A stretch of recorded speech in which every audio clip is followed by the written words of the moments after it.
Hello, everyone. Welcome to SNMM Talks.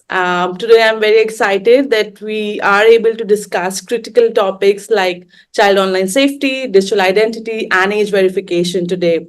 We are very honored to have Julie Dawson with us, an internationally recognized expert in digital identity policy and ethics. She's played a key role at Yoti, a leading digital identity platform, and today we'll hear from her and get her insights on the evolving landscape of digital identity and the global efforts to safeguard the rights of children who are using the digital spaces. Welcome, Julian. Thank you so much for making time for us today. Thank you for inviting me to come on. It's a real pleasure to be with you. So, Julie, I would like to begin with Yoti. It has come a long way, significantly since 2014 is when the inception took place, and now it has over 10 million app downloads, if I'm correct. About 15 million now, actually. Oh, 15 million app downloads now. So, what I want to know is that how has Yoti adapted its digital identity solutions to meet the diverse regulatory and privacy requirements that we have of different countries today? It's a really good question. Thank you, Annika. So we kicked off as a digital identity platform, and our whole objective was to make it safer for people to prove either just their age or other details about their identity.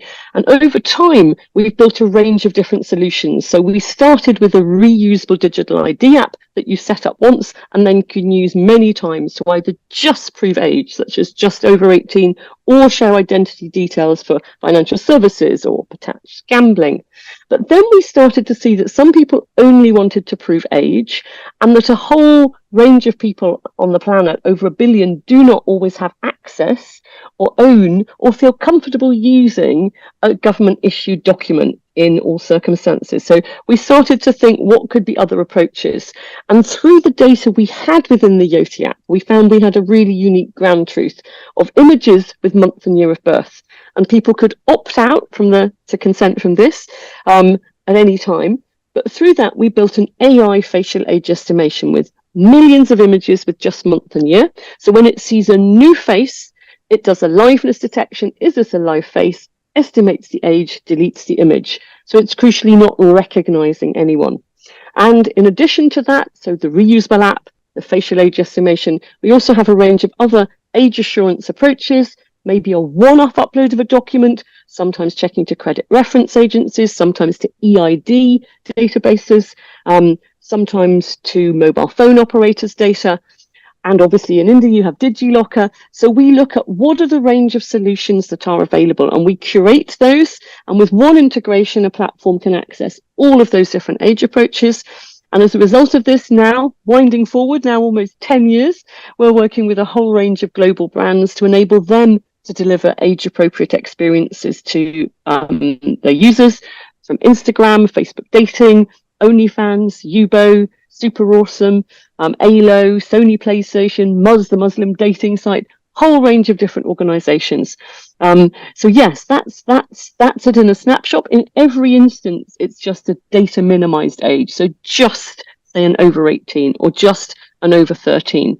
And this is really designed to obviously balance effective age checks with user privacy, but make it so there is choice for users. Is that helpful? That is a tremendous job that you've done, and really appreciate. And as we were talking earlier, this discourse must come to India. We must try our hands at it here.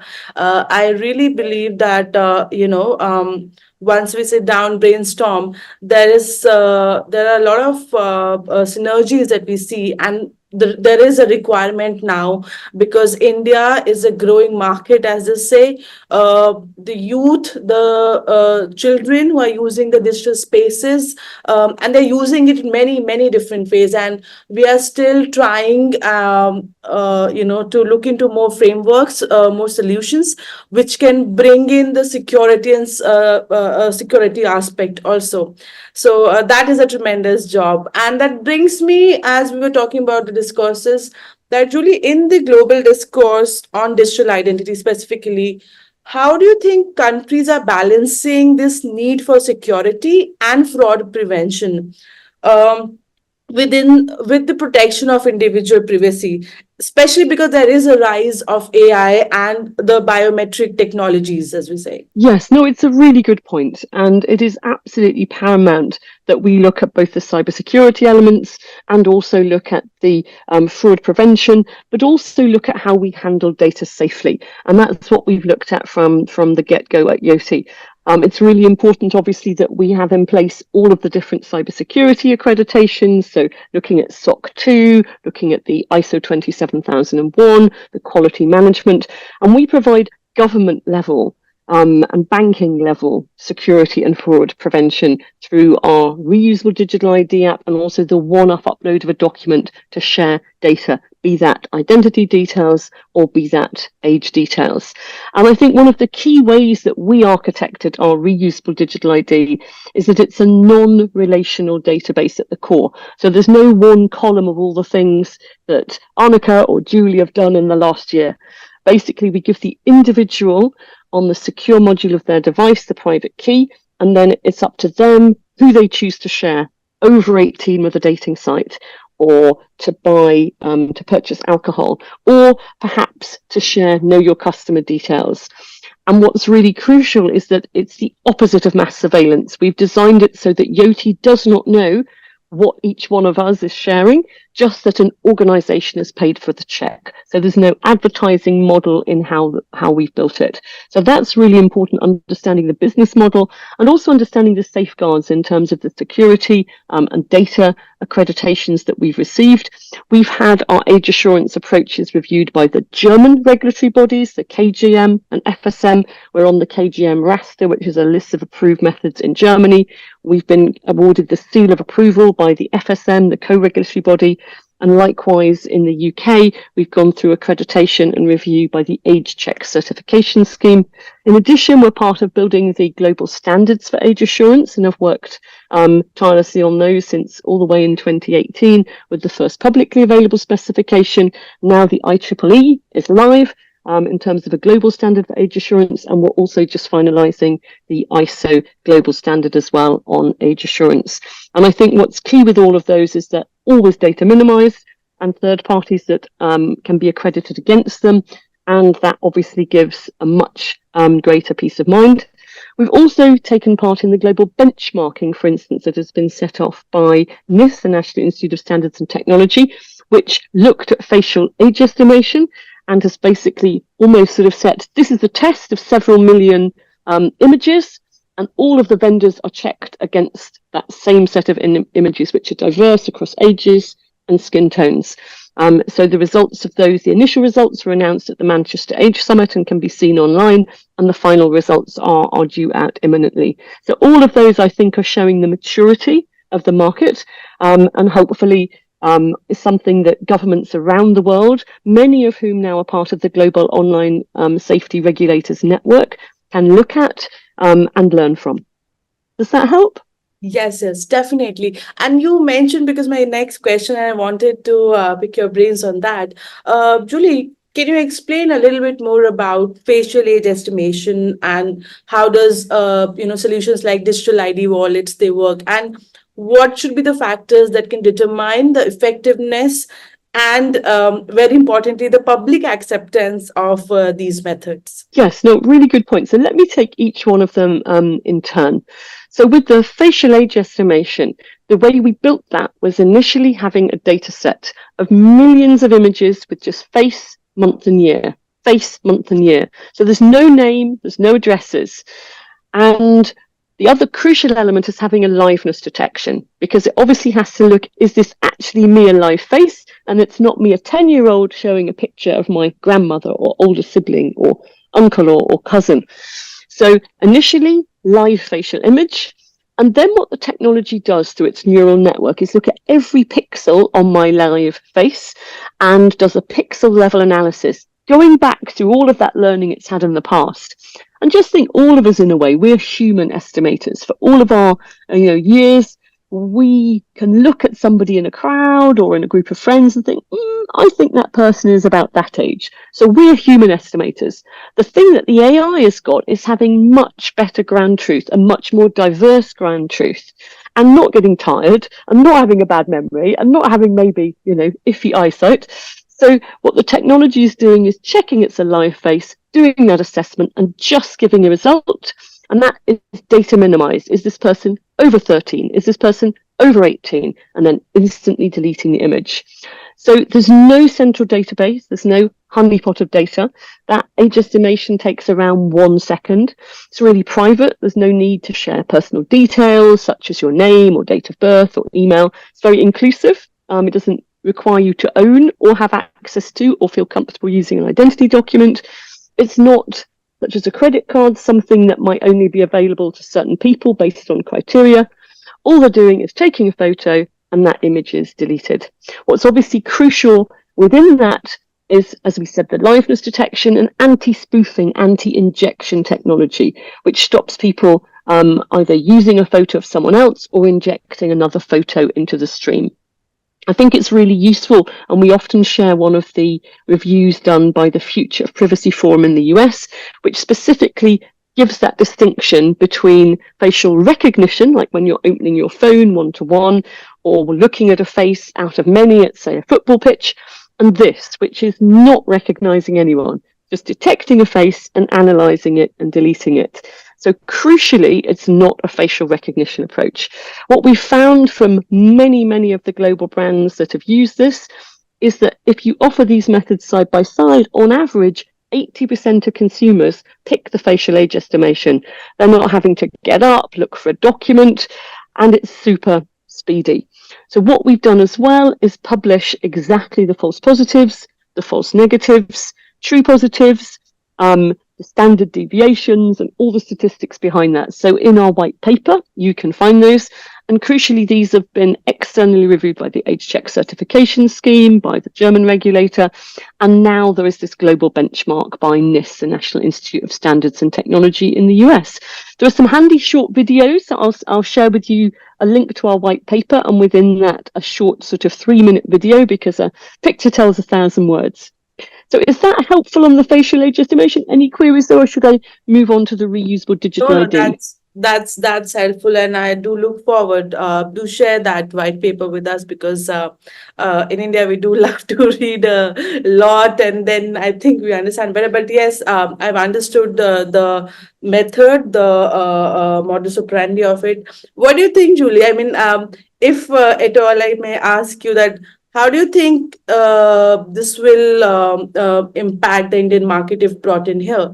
Is there any research or studies done by EOT, or have you ever thought how can this a solution like this can come to the Indian market? Well, it's already live in India with Instagram, for instance. So if you're under the age of 18 and you try and change your age to over 18, this is already the approach used by Instagram globally. So there are already organizations. I need to check if Facebook dating is already live in India, but it's live in many different markets. Yubo, similarly, it's live in many different markets around the world. So worth having a look, because you might already see that that's something that you can see through that. But what we found through working with many different sectors, from Sony PlayStation through to adult content, through to e-commerce and retail, is that with several methods side by side, whilst it might initially feel counterintuitive, this is the one that the numbers speak very clearly and users use it. And when we tried this live in supermarkets with the UK Home Office's alcohol verification in retail sandbox, over 95% of consumers picked this approach. So it seems to be something that consumers of their own volition find very easy to get on with. Yeah, we do see some public acceptance there then. Julie, my next question is about the stakeholders. Age assurance and solutions like these that we're trying to bring in the market. As I said, there are some of the policymakers might find that there are issues within, but how do you see that the collaboration between tech companies, the regulators, and international bodies who are evolving to create more standardized and effective age verification solutions? How do you think will they be accepted globally, or in your discourses, in your dialogues with various stakeholders, what has your experience and feedback been? Absolutely. So no, we've been actually really taken aback by the welcome for this approach. So we spoke, right at the beginning, we've engaged civil society and academia and government regulatory bodies. So we've undertaken 5 now regulatory roundtables over the years since we've set up the facial age estimation and had this broader set of age assurance approaches. So we've invited quite a few civil society organisations along to those. We've presented at some of those organisations. We're also members now of We Protect Global Alliance that also co-wrote a whole paper with us explaining the various different age approaches and specifically looking at the facial age estimation.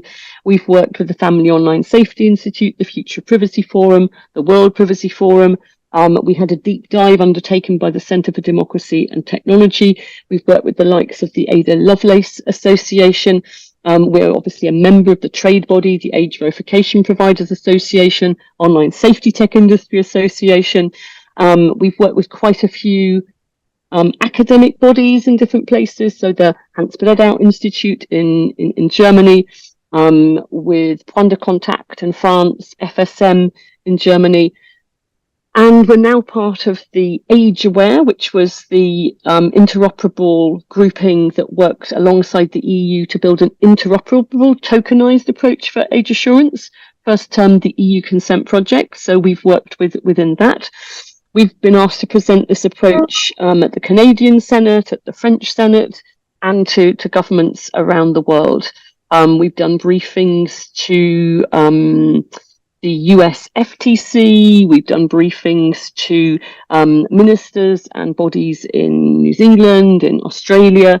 We know this is a topic that is one that is reviewed by the Global Online Safety Regulators Network, and also one that is being reviewed by the Data Protection Working Group on Age Assurance. So many of these different bodies are ones that have reached out to us. We've also worked with one of the EU bodies, and I can send you a full list, but it is pretty long. So there's a lot of organisations in civil society that have looked at this. We're part of Sprite Plus, Security, Privacy, Reliance, Identity and Trust. We've been part of a couple of academic bodies looking at trust in the digital economy at Newcastle, Northumbria.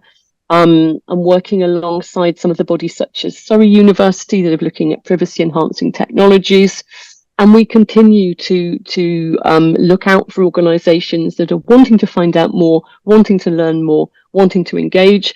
And that's why we've published the white papers now over a 5-year period, both one on the liveness detection and on the facial age estimation, where we've been super transparent and published exactly the accuracy levels from age 6 all the way to age 70. We've taken part in 2 sandboxes from UK regulators, the Home Office sandbox, which was looking at just age verification in physical retail with the largest supermarkets, and with the Information Commissioner's Office, our data protection regulator, where we worked with them ahead of the age appropriate design code to both build education materials, building on the UNICEF principles of explaining AI to children, and extend the data set, which was previously 13 to 60 to 6 to 70. We've also worked with the French laboratory that was set up after the Christchurch call, and on an ongoing basis, we get invited to take part in these sorts of groups. We were part of the review group for the threat assessment of the We Protect Global Alliance, and I could go on, but we've got limited time. My God, that is an extensive list. Yes, please do send it over, because I mean that also authenticates and tells the public, the users, that when there is authentication, the public acceptance and the public trust is more. And by the list that you've mentioned, and I'm sure there's a lot more that you have to say, I really believe and trust that there's a lot of work and dedication and honesty that has been put in building YOTI and the solutions that you guys are designing. So that's tremendous work again. My last question, because we have a hard stop. Looking ahead, Julie, what emerging technologies and policies you believe will shape the future of digital identity solutions and age verification solutions? Oh, so in terms of identity, I think the trust frameworks that are emerging around the world in terms of digital identity are really important. So many different countries around the world have built national trust frameworks. Obviously, India has a very specific approach that's been set up with Aadhaar. In Canada, you have the Pan-Canadian Trust Framework. In Australia, a specific trust framework.